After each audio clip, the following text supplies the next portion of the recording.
The night my mother lost everything, I was the one who made it happen. My name is Sylvia Carrington, and I grew up in the shadow of a woman who taught me that love was a transaction and success was proof of worth. From Portland's glass offices to the quiet hills of Oregon, I learned that silence can be sharper than revenge. But every secret has a cost, and mine came due.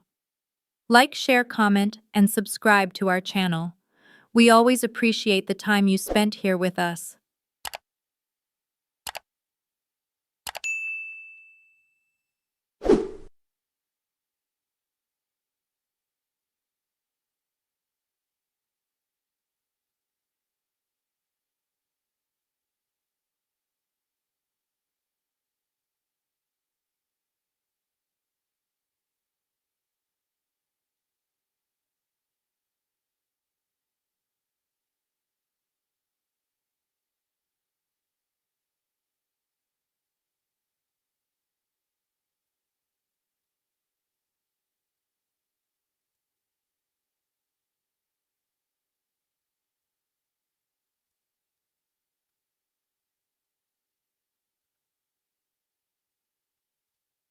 My mother used to say that life rewards the bold, not the careful. She said it every Thanksgiving, every birthday, every time she wanted to make a point about how different I was from the rest of the Carringtons. You can't play it safe and expect to win, she'd tell me, raising her wine glass toward my brother Evan or my sister Lydia, never toward me. I'd smile like it didn't sting, like I hadn't already memorized the order of her praise. Evan first, Lydia second, then silence where my name should have been.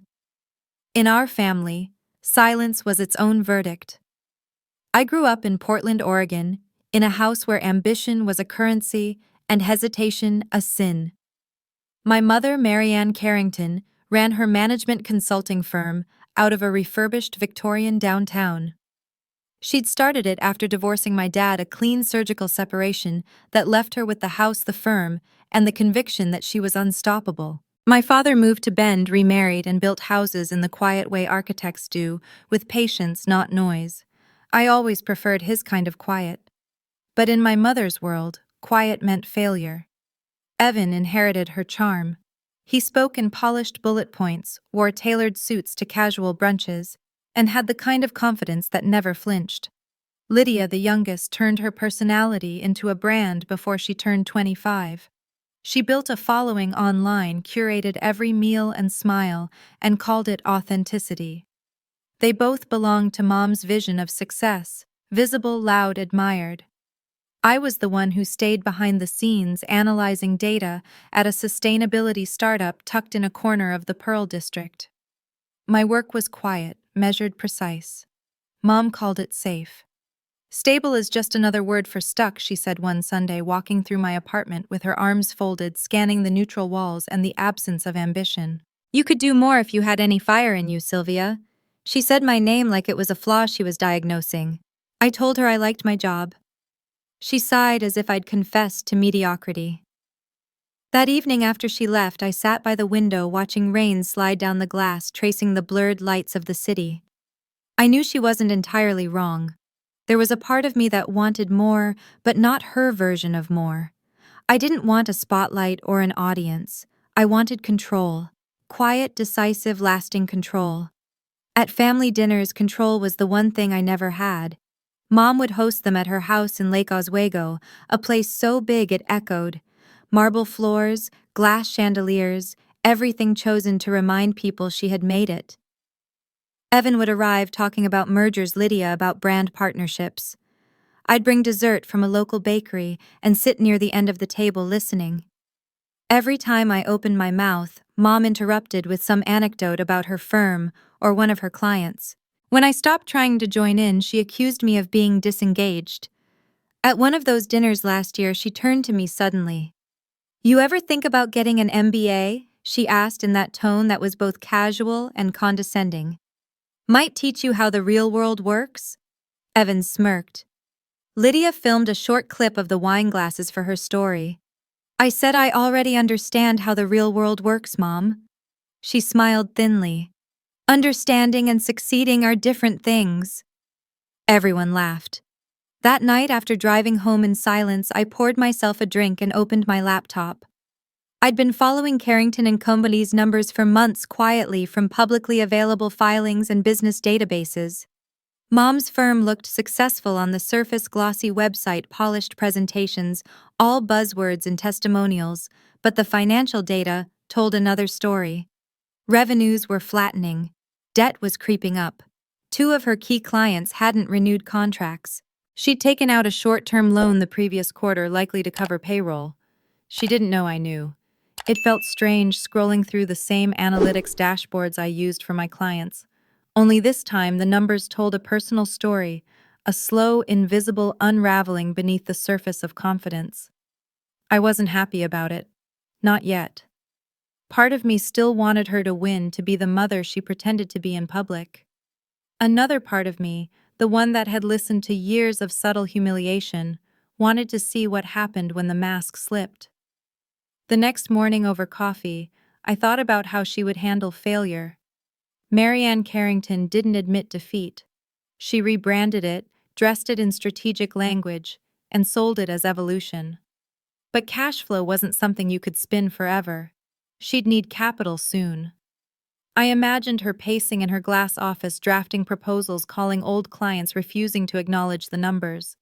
I knew her rhythms better than she knew mine. I spent that week buried in work, yet my thoughts kept circling back to her firm.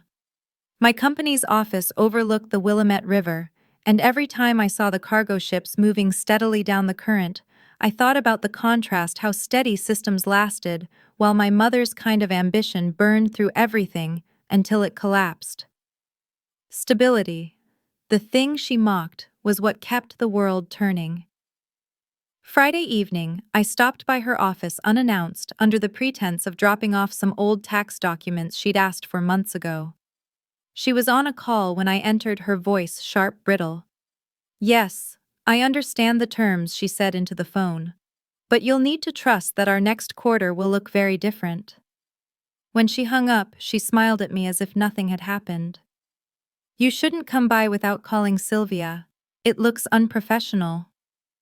The office looked immaculate as always, but I noticed the stack of unpaid vendor invoices half hidden under her planner. I set the envelope on her desk. "You okay?" I asked. She gave a clipped laugh. "Of course. We're expanding. Growth looks messy before it looks good." Her tone carried that defensive brightness I'd learned to recognize. I nodded, pretending to believe her. When I left, the autumn air hit me cold and clean. Downtown Portland shimmered in the distance, and I stood there for a long time, watching traffic slide past in lines of light. I knew something was coming, a storm she couldn't outtalk, a reckoning she didn't see yet. And for the first time in years, I didn't feel invisible. I felt patient. By the time I got home, I'd made up my mind. I pulled up the network contacts I'd avoided for years, people who owed me favors, people who understood discretion. Somewhere in those connections lay a way to protect her company, or perhaps, depending on how I chose to see it, a way to reclaim the power she'd spent her life taking from everyone else. I wasn't sure which version I wanted yet, but I knew one thing: the days of being the quiet one were over. The week after discovering my mother's firm was bleeding cash, I couldn't stop thinking about the numbers. They replayed in my head like the rhythm of a slow leak, predictable, unstoppable. Carrington and Company wasn't dying because the market turned against her. It was dying because she refused to share control. Every major expense, every hiring decision, every new initiative was stamped with her name. She micromanaged brilliance until it dulled into mediocrity. But underneath the arrogance, there was still a company worth saving. That was the part that haunted me. She had something valuable, something I understood better than she did, a foundation that could grow if handled with precision instead of pride. I spent long nights at my apartment, the glow of my laptop reflecting off half-drunk mugs of coffee. Outside, the Portland rain painted streaks down my window, the city blurred into colorless movement. I started running numbers: client retention rates, projected cash flow, industry growth patterns. The model told me what I already suspected: with a strategic capital infusion and data-driven restructuring, Carrington & Co. could triple its valuation within 3 years, but it needed leadership discipline and new funding. Through my work at the sustainability startup, I'd become part of a small venture capital syndicate managed by my former grad school mentor, Eleanor Ruiz, a sharp, unsentimental investor who believed in logic above emotion. She once told me, "The best revenge is competence scaled." When I called her, she listened without interrupting as I laid out the fundamentals of a mid-tier consultancy with untapped regional potential. I didn't mention my mother's name. "It's founder-led," she asked. "Yes," I said carefully. "Experienced, charismatic, but limited by ego. Excellent client loyalty, weak governance. What it needs is capital oversight." She exhaled into the phone. "You've done your homework. How much are you thinking? 5 million to start," I said. "Through a blind vehicle. I want anonymity for the principal." There was a pause, then a low laugh. "You're playing a dangerous game, Sylvia. But it's interesting. I'll have my legal team draw up the structure." "What do we call the entity? Summit Arc Partners," I said after a moment. It sounded clean, neutral, like altitude and silence. By the time the paperwork cleared, it didn't feel real. Eleanor's team handled the due diligence, quietly assessing Carrington and Company's operations. They reported back exactly what I knew they would: competent core team, bloated administrative costs, inefficient client onboarding. A good company strangled by a founder's pride. Eleanor didn't ask questions when I requested to be listed as a silent limited partner buried under layers of corporate filings. I wired the capital through my investment account and watched it disappear into the system like a pebble into deep water. Mom called me 2 weeks later, her voice bright and electric. "You'll never guess who we landed," she said. "A major investor group, Summit Arc Partners. They loved our growth plan. Said they see huge potential." I smiled into the receiver. "That's great, Mom. Congratulations. It's a huge validation," she said. "Finally, people who understand what I'm building."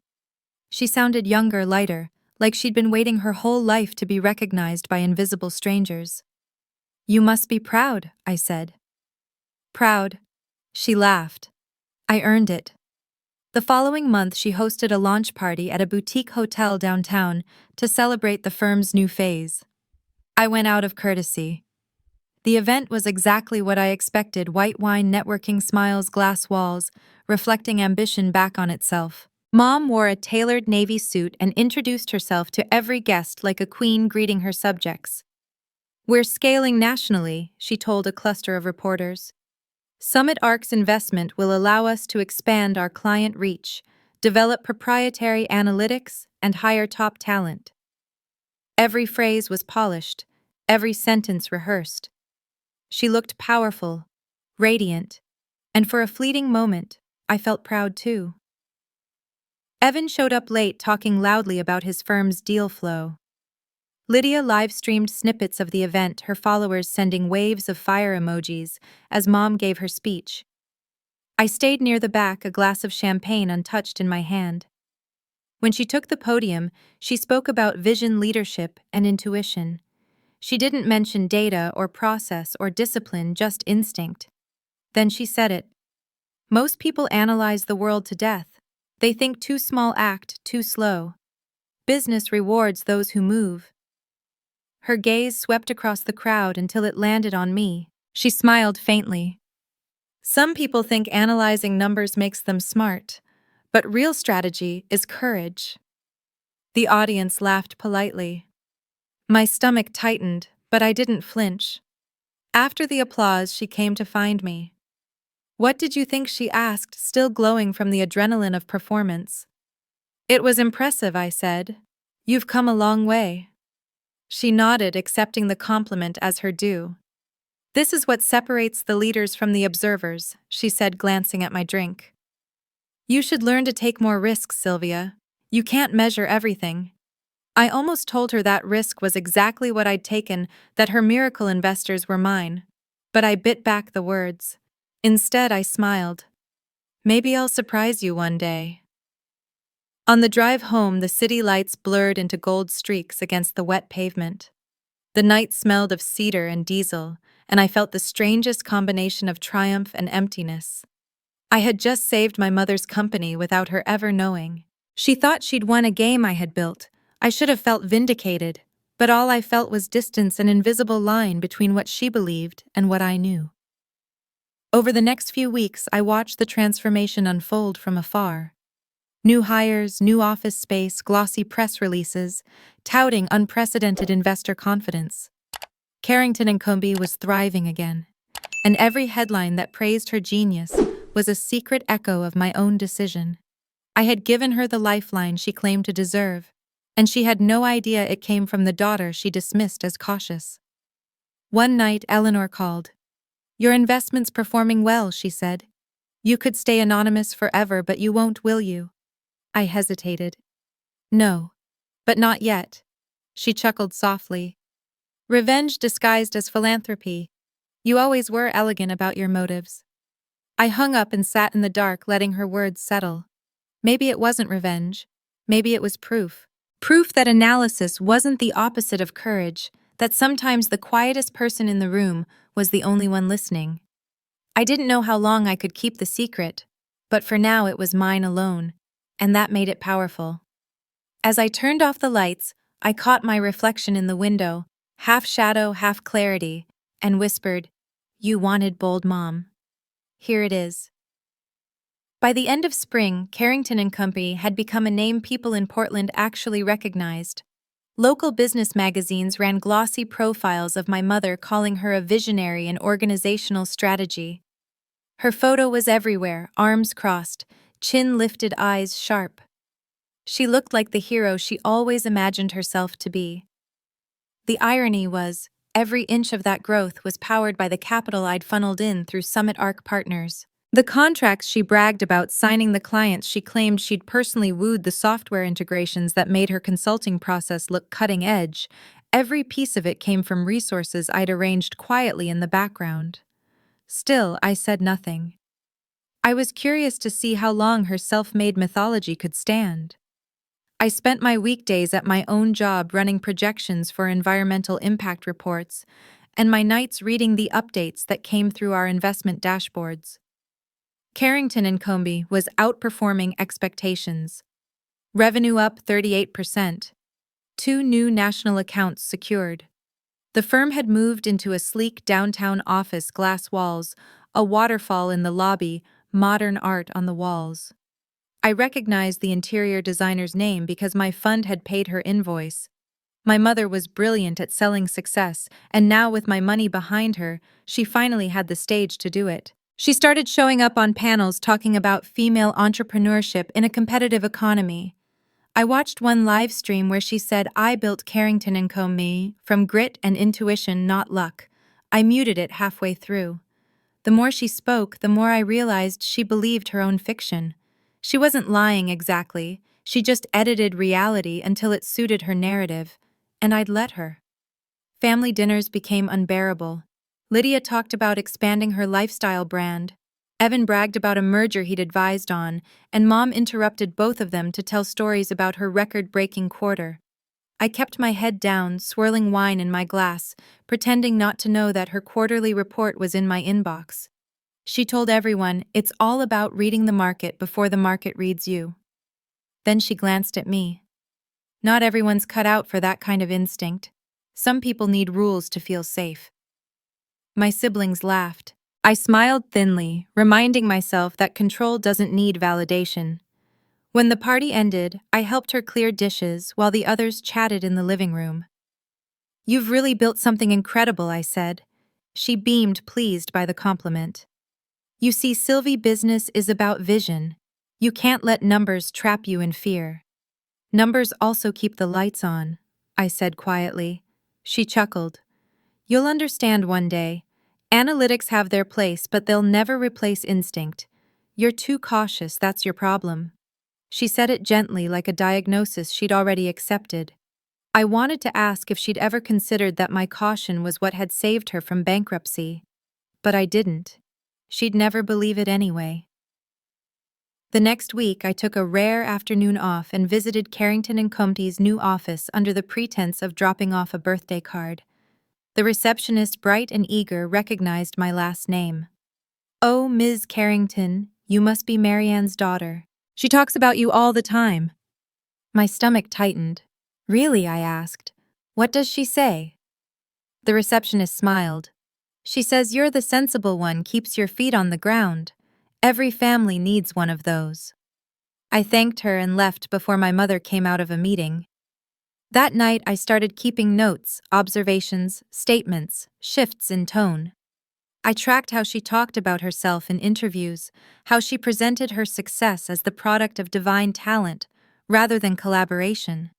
I noted her habit of claiming her team's ideas as her own, and the subtle ways she erased others from her story. The more I recorded, the clearer it became that she wasn't just ambitious, she was rewriting reality. One afternoon I attended a leadership conference where she was the keynote speaker. The ballroom buzzed with admiration. My mother stood at the podium, poised and magnetic, delivering a speech on resilience in leadership. She told a story about a turning point 4 years earlier, when visionary investors saw what others couldn't. She described late nights and bold decisions, painting herself as the sole architect of her comeback. The audience applauded. I sat in the last row, half proud, half sick. She never mentioned luck, partnership, or anyone else's contribution. For her, humility was a weakness. After the speech, I caught fragments of conversation as attendees gathered around her. "You're an inspiration," one woman said. "You make entrepreneurship look effortless." My mother laughed softly. "It's all about trusting yourself," she said. "Fear is the language of followers." Later, over dinner with Eleanor, I told her what I'd seen. "She's becoming her own myth," I said. Eleanor swirled her drink. "That's what founders do. They believe they're invincible until someone reminds them they're not." "You sound like you're talking about me," I said. "Maybe I am," she replied. "You built her empire just to watch it rise." What happens when it starts to fall? I didn't answer. I didn't know. A month later, Carrington and Comby announced another expansion, this time into the Seattle market. Mom's press release quoted her as saying, "Our success is a result of bold leadership and strategic intuition." She was using my language now, twisted to sound like hers. I looked at the investor report that same day. She'd overspent her budget by nearly 18%. New hires, expensive branding campaigns, a luxury office renovation. My fund's advisors flagged it as founder overreach. They asked if I wanted to intervene. "Not yet," I said. "Let her run it her way." At the next family dinner, she could barely sit still, glowing as she told everyone about the expansion. "We're going national," she said. "Finally, we're being recognized as a premier firm." Evan toasted her with his whiskey. Lydia posted photos of the table with a caption about family legacy. I stayed quiet, studying the people around me. None of them saw it coming. When dessert came, Mom leaned back and smiled. "You know, I've been thinking," she said. "Some people are born with an instinct for business, and some just aren't. It's not personal, it's nature." She looked directly at me, her voice sugar-coated. "You were always a thinker, Sylvia, not a doer." The laughter that followed was soft, but sharp enough to draw blood. I met her eyes and smiled, but it wasn't the kind she expected. I'd stopped being hurt. I was taking notes. That night I opened my journal again, writing a single line beneath my last entry. "She believes she built this alone. Maybe it's time she learns what that really means." The dinner that changed everything started like all the others. Too much wine, too much talk about success, and too little oxygen left for anything that wasn't about my mother.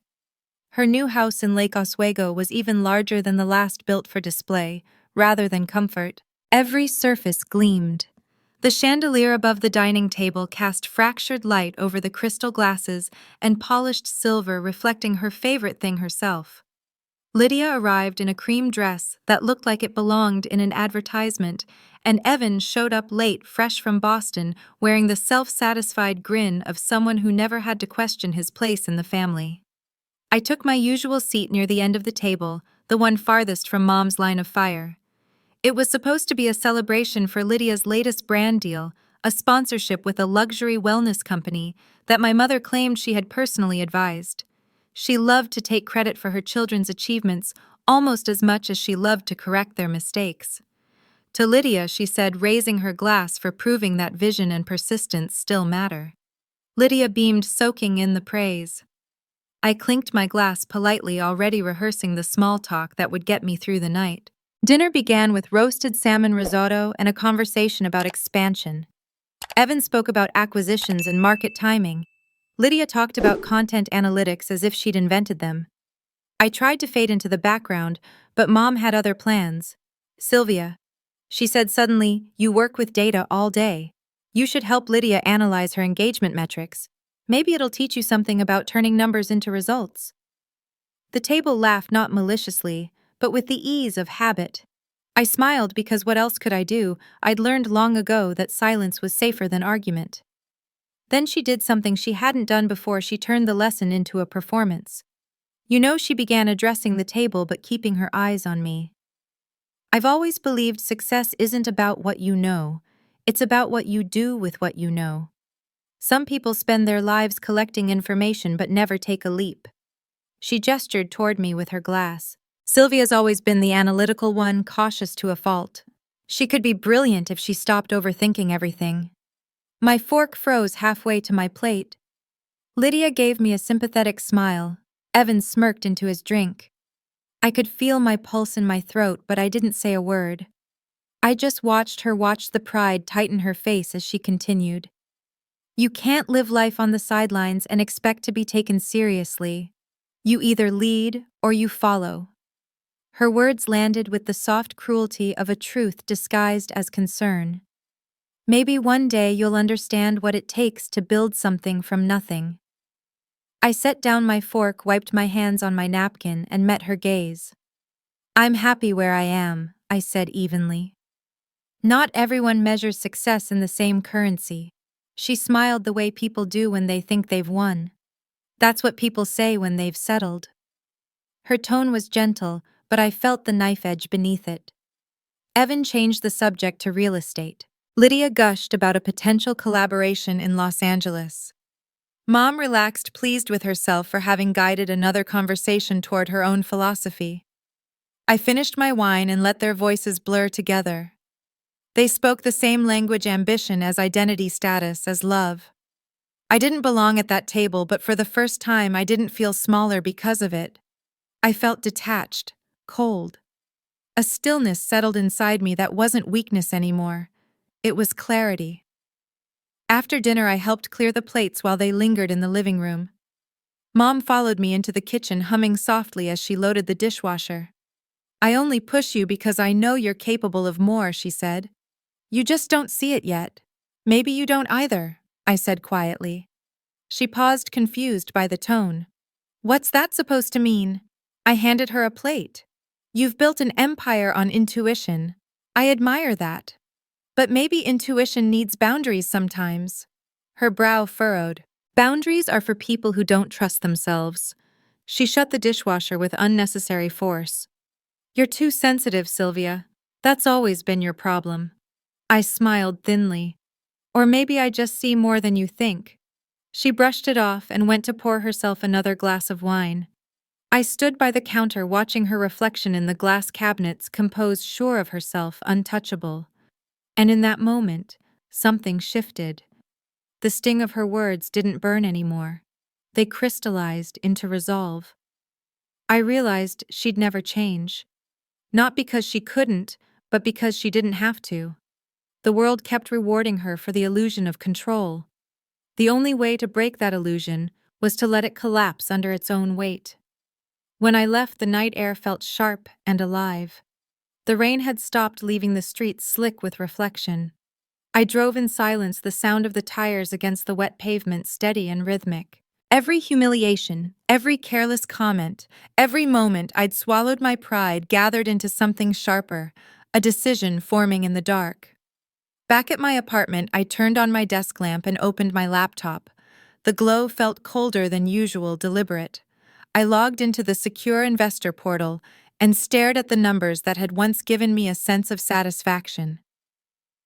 Carrington and Company had crossed the threshold where it was no longer a project to save, it was an entity that mirrored its founder's flaws. Bloated spending, weak governance, excessive self-congratulation. A reflection of her ego with my capital as its lifeblood. I opened a blank document and began typing. To Summit Arc Partners. Carrington and Company Internal Review. My fingers didn't hesitate. Initiate due diligence for potential governance breach, non-disclosure violations, and conflict of interest. Prepare a formal recommendation for capital withdrawal should concerns be substantiated. I stopped, reread the words, and signed my name beneath the draft. When I hit save, my hands were steady. The action didn't feel cruel, it felt inevitable. She had made her company her mirror, and mirrors eventually crack. My phone buzzed with a message from Eleanor. Everything all right? I stared at the screen for a long time before replying. It will be. Then I closed my laptop and sat in the stillness, listening to the faint hum of the city outside, the sound of something ending before anyone else knew it had begun. The following Friday morning began like any other until I pressed send. The email contained a single directive. Summit Arc Partners was exercising its right to withdraw all capital from Carrington and Company within 72 hours, effective immediately. The decision was final and binding, citing irreconcilable governance concerns and repeated breaches of fiduciary duty. The words were clinical, stripped of emotion, but I could feel the pulse of finality underneath them. It was a language my mother would never understand until it hit her balance sheet. I sat back, exhaled, and closed my laptop. The city outside my window hummed softly, indifferent to what I had just set in motion. The phone calls began that afternoon. I ignored the first one, then the second, until my screen filled with her name, Mom. I stared at it until it stopped ringing. She called again 5 minutes later. Then a text appeared. Something's wrong. Call me. I waited an hour before I answered. Her voice was frantic, brittle, the opposite of the confident tone she reserved for clients and cameras. The investors are pulling out, she said. Every last one of them. They sent a formal notice. Sylvia, it doesn't make sense, they just renewed their commitment last quarter. I made my voice small, confused. That's awful. Did they say why? Governance issues, apparently, she snapped. Something about decision-making authority and lack of board consultation. It's ridiculous. I am the board. I let her rant. She spoke in circles, alternating between fury and disbelief. They wouldn't do this without warning, she said. We've had our best quarter ever. I just signed 2 new clients. This isn't how investors behave. I asked, have you talked to their representatives directly? She paused. That's the problem. No one knows who they are. It's all managed through intermediaries. They've hidden behind legal counsel since the beginning. That sounds complicated, I said gently. It's infuriating, she hissed. And cowardly. They've destroyed years of work for no reason. I murmured something sympathetic, something vague, and she kept talking, her voice unraveling until it cracked. I don't know what to do, she said softly. Without them, we can't meet payroll by next week. That night, I opened the news feed and watched as whispers began circulating in local business circles. Carrington and Company loses primary investor. One headline read, Founder cites misunderstanding. Another speculated about internal mismanagement. It spread fast. The next morning, Eleanor called me.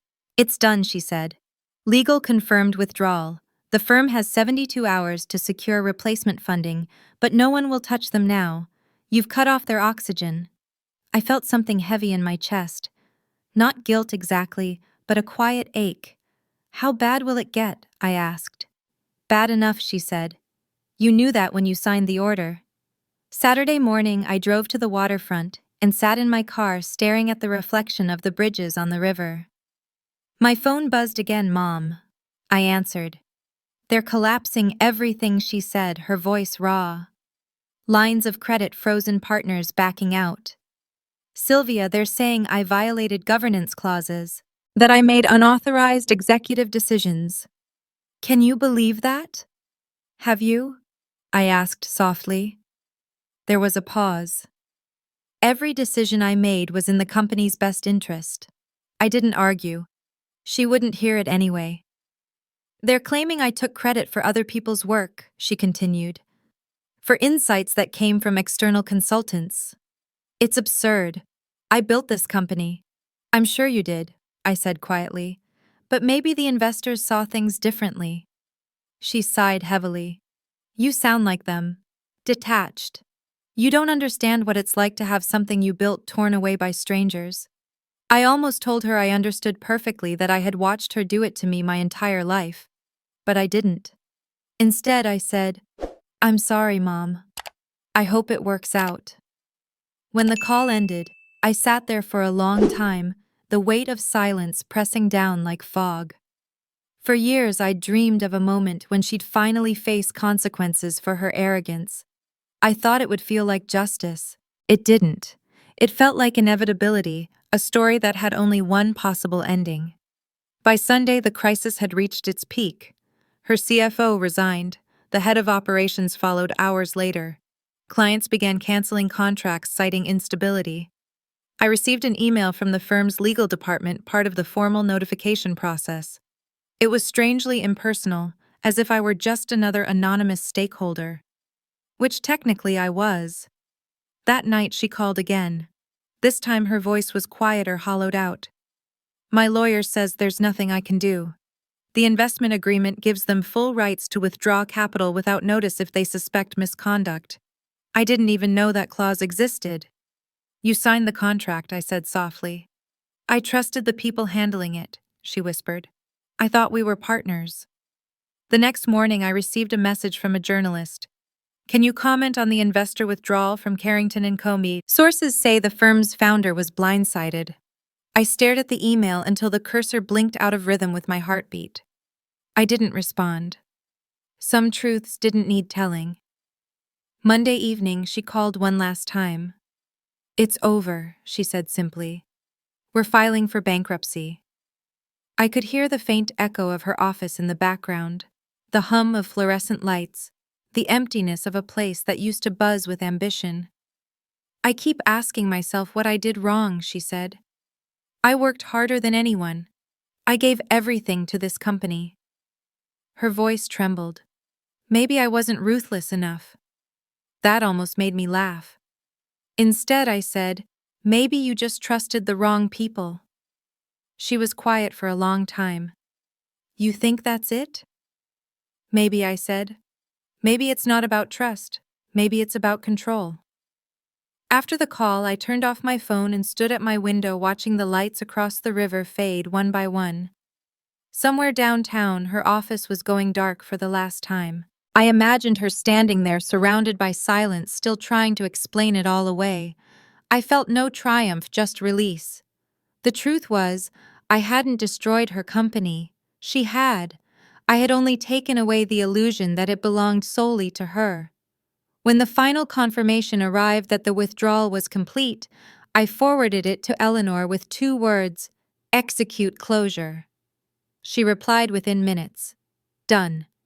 The system moved on cold and efficient, the way capital always does. I closed my laptop and leaned back in my chair. For years she had told me I didn't understand business. She was wrong. I understood it too well. Business wasn't about power or genius. It was about accountability. And for the first time, she was finally learning what that word meant. 2 months after the withdrawal, the city seemed quieter. Maybe it was just me. The noise that had filled my life, her voice, her confidence, the constant hum of Carrington and Comey was gone. In its place was a silence so complete, it almost felt sacred. The news broke on a Tuesday morning. Carrington and Comey files for bankruptcy, following sudden investor exit. The article was brief but brutal. Local outlets picked it up, then regional business blogs, then national entrepreneurship feeds. Commentators speculated on everything: mismanagement, reckless spending, hubris. The woman who once called herself a model of female leadership had become a cautionary tale. I watched from my desk as her empire unraveled in real time. Photos of her office furniture being auctioned off appeared online. Former employees posted updates on LinkedIn, each one a polite eulogy for an inspiring chapter now closed. The house in Lake Oswego went on the market 3 weeks later. Luxury waterfront property, the listing said, recently renovated, motivated seller. I didn't need to read the price to know what desperation looked like. Lydia moved back to Los Angeles, pretending online that nothing had changed. Evan called once, furious and confused. "She's falling apart," he said. "You've talked to her, right?" "A few times," I said. "She'll figure it out." But we both knew she wouldn't. My father called next. He lived in Bend now, semi-retired, remarried, still gentle in the way she never was. "She's been calling me," he said. "Sounds bad." "It is," I said. "You think you could reach out to what end?" I asked. "She wouldn't want comfort. She'd want an audience." He sighed. "She's still your mother." "And she's still herself," I said. There was a pause before he murmured, "You sound like her." That line stayed with me longer than I wanted it to. I visited her office one last time in early spring after everything had been stripped out. The building manager let me in, assuming I was there to pick up leftover mail. The space was unrecognizable: bare walls, a few stray boxes, the faint smell of stale coffee and expensive failure. Sunlight poured through the windows, catching dust in the air like glitter. I walked past the empty cubicles until I reached her old office. Her brass nameplate still sat on the door, Sylvia Carrington, CEO. I took it down and held it in my hand. It was heavier than I expected. I slipped it into my bag and left. Outside, the wind coming off the river smelled of rain and spring. I should have felt triumphant, but all I felt was tired. Success and revenge both demanded energy, and mine had been spent. I'd gotten everything I thought I wanted, proof that arrogance has a cost, but standing there watching her name fade from the downtown skyline, I realized I hadn't destroyed her. I'd revealed her. She had done the rest herself. At home, I placed the nameplate on my bookshelf next to a stack of old notebooks. It sat there like a relic, proof that power can't survive without humility. I poured a drink and turned on the news again. Analysts were already dissecting her downfall, calling it a masterclass in what happens when leadership loses self-awareness. The same words she used to describe others were now being used against her. A week later, I got a call from her number. I almost didn't answer. When I did, her voice sounded smaller, thinner, as if it had been washed out by exhaustion. "I thought I'd hear from you sooner," she said. "I didn't know what to say," I replied. "You could start with sorry." I almost laughed. "For what?" "For watching me fall apart." "You never needed my help," I said evenly. "You made that clear." "That's not fair," she said quickly. "I was trying to push you. You have no idea what it's like to build something from the ground up." "I do," I said. "You just never saw it." There was silence, and for once she didn't have a comeback. "I'm selling the house," she said finally. "It's too much to keep up. Probably for the best." "I don't know what's next," she admitted. "For the first time in my life, I don't have a plan." "Maybe that's what you need," I said. "To stop planning and just see what's left." We hung up not long after. I sat in the quiet, staring at the city lights blinking through my window. She'd never apologized the way I wanted her to. That wasn't who she was, but her voice, so uncertain, so human, was apology enough. Over the following weeks, the pieces of Carrington and Co. were sold off piece by piece.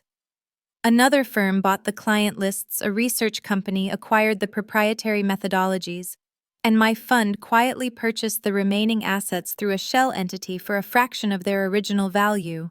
Eleanor handled the paperwork. "Clean acquisition," she said. "You now own everything she built." "No," I corrected her. "I own what's left of it."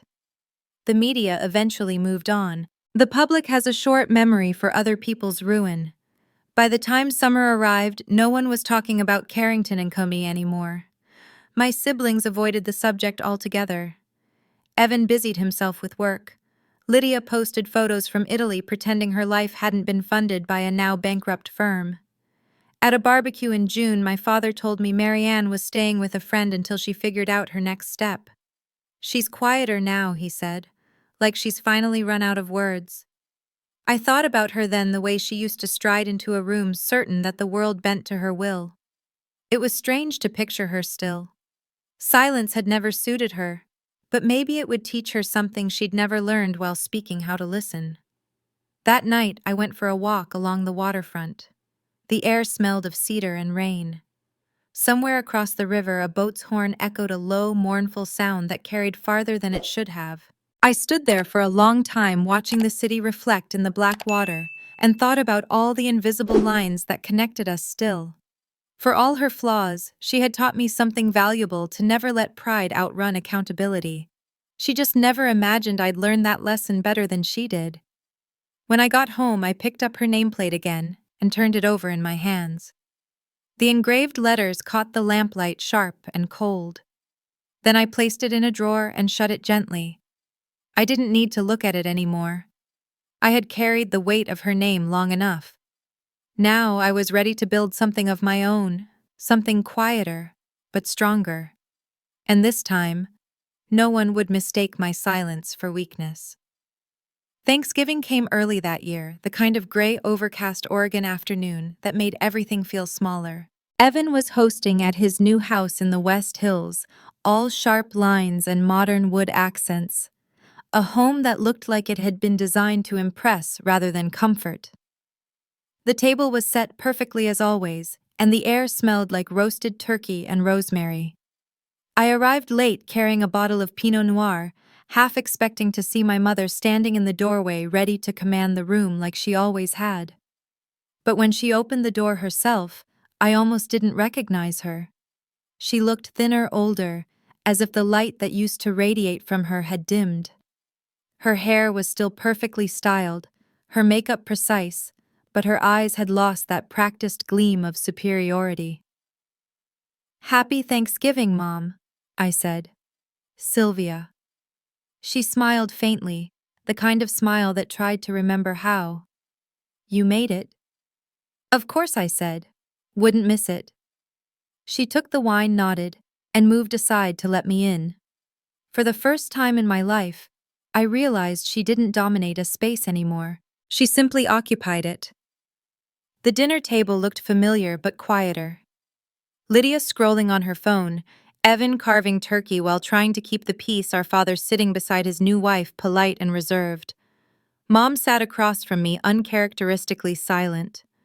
The conversation stayed light. Travel, work, weather, anything but the shadow that hovered between us.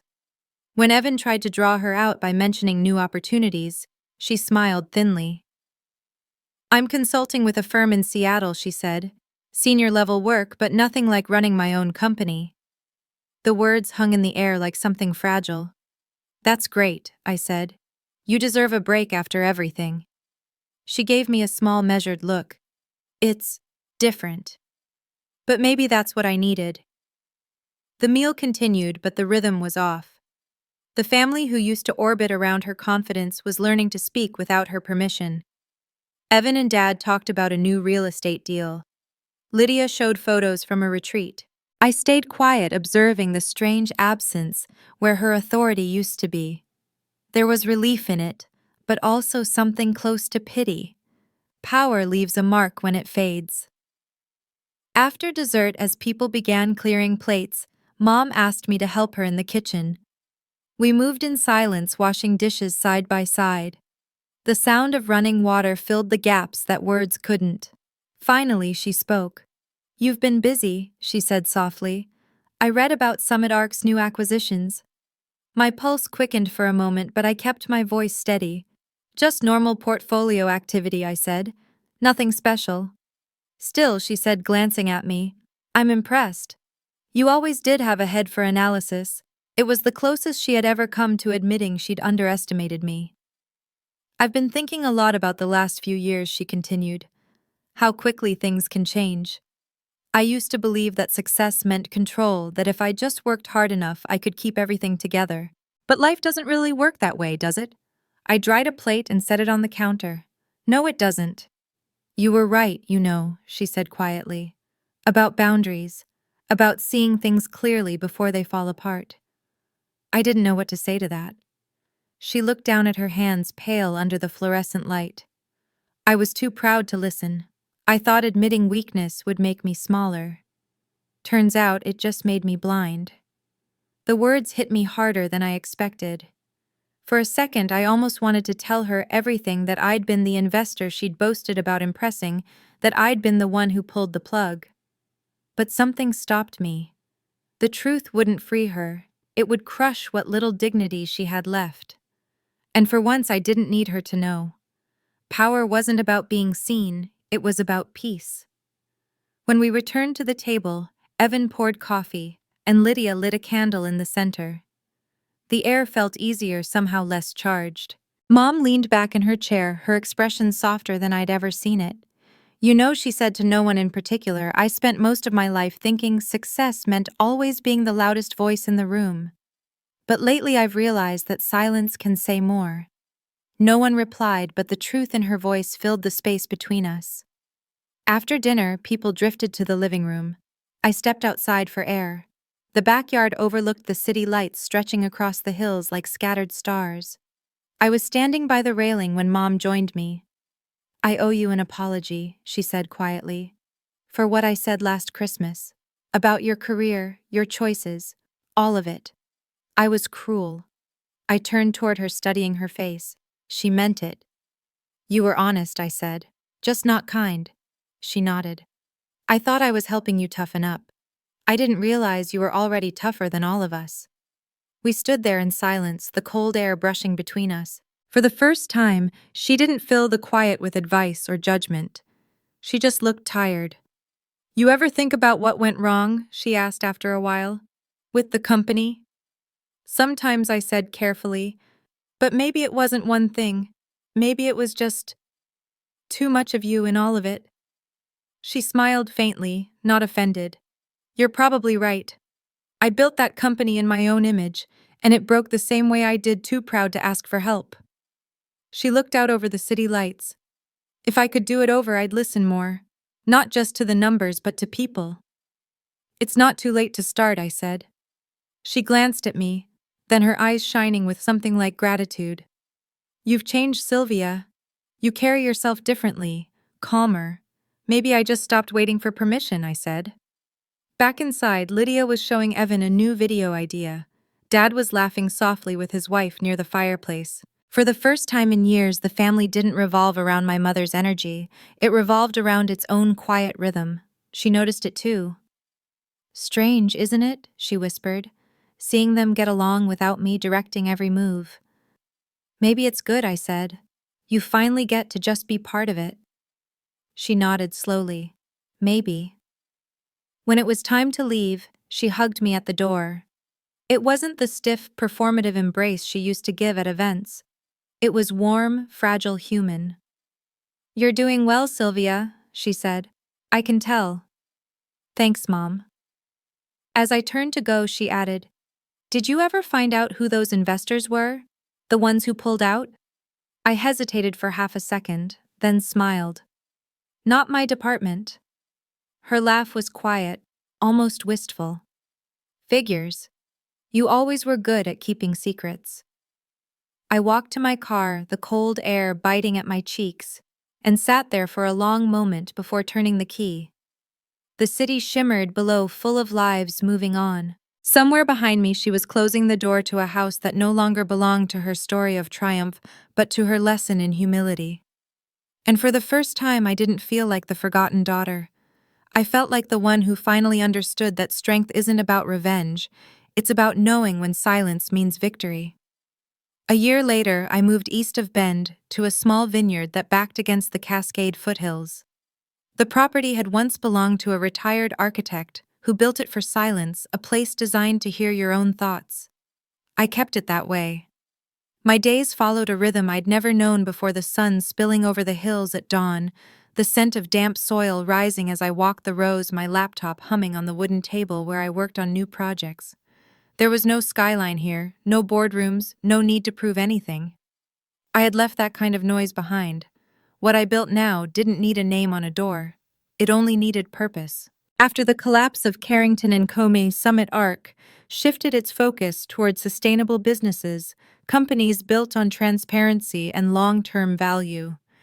I led several of those deals myself, quietly steering from the background, shaping the kind of ecosystem my mother would never have understood, one where collaboration mattered more than control. We acquired a struggling consultancy that specialized in ethical leadership training and rebuilt it from the ground up. It was ironic, but fitting. The world had changed, and I had learned that real power wasn't in taking over rooms. It was in creating space where others could stand beside you. Sometimes when I reviewed proposals late at night, I'd catch myself reading them the way she used to, searching for flaws, for proof of weakness. But then I'd stop and remember what that instinct cost her. Control without compassion corrodes everything it touches. I wasn't interested in building another empire of fear. I wanted something quieter, resilient, and free. By midsummer, the vineyard had begun to thrive. The first crop came in early, and the local paper did a feature about tech investors turning to sustainable agriculture. They asked for a quote, and I kept it simple. Growth means nothing without balance. The reporter didn't know how personal that line was. I'd spent my entire life watching someone mistake expansion for progress. I wasn't going to make the same mistake. One afternoon, I received an email from Eleanor. Acquisition completed, it read. Former Carrington clients fully transitioned to new management. I read it twice, then leaned back, staring out at the hills. So it was done. Everything my mother had once owned, every contract, every system, every fragment of her so-called legacy was now under my stewardship, indirectly, quietly, and completely. I thought it might feel cold or vengeful, but it didn't. It just felt balanced, like a scale finally finding its center. That evening, I poured a glass of the vineyard's first bottled wine and sat on the porch as the sky turned copper and violet. The air smelled of sage and earth. I thought of her then, where she might be, what she might be doing. The last I'd heard, she was still consulting, working under someone else's direction, finally accountable to a higher authority. She hadn't called since Thanksgiving, and I hadn't reached out either. Some distances heal better left untouched. But I still found myself wondering whether she ever looked at the news, saw the company's summit arc supported, and recognized the patterns that once mirrored her own. I sometimes imagined what she might say if she knew the truth. Maybe she'd call it poetic justice. Maybe she'd accuse me of betrayal.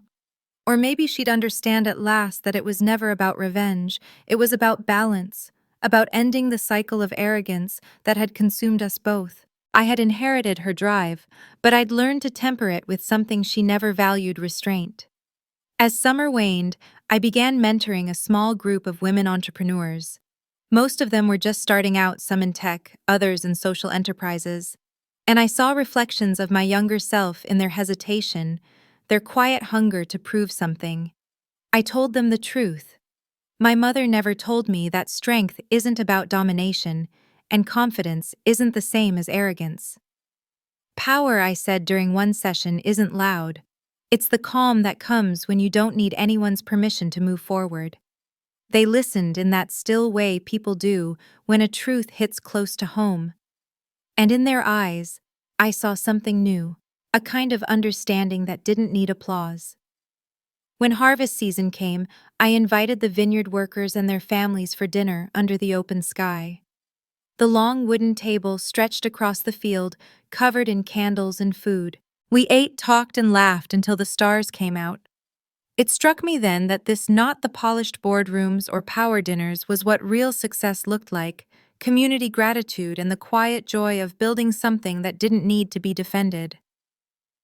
Later that night, as the guests left and the candles flickered out, I sat alone watching the last traces of light fade over the hills. The air was cool, and the crickets had started their steady song. My phone buzzed with a message from Eleanor. "You've built something solid, Sylvia. You should be proud."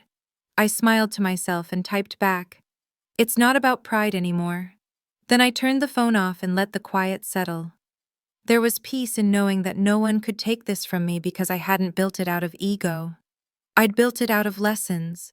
The vineyard, the fund, the people I mentored, they were all part of a life rooted in something my mother never grasped: humility as strength.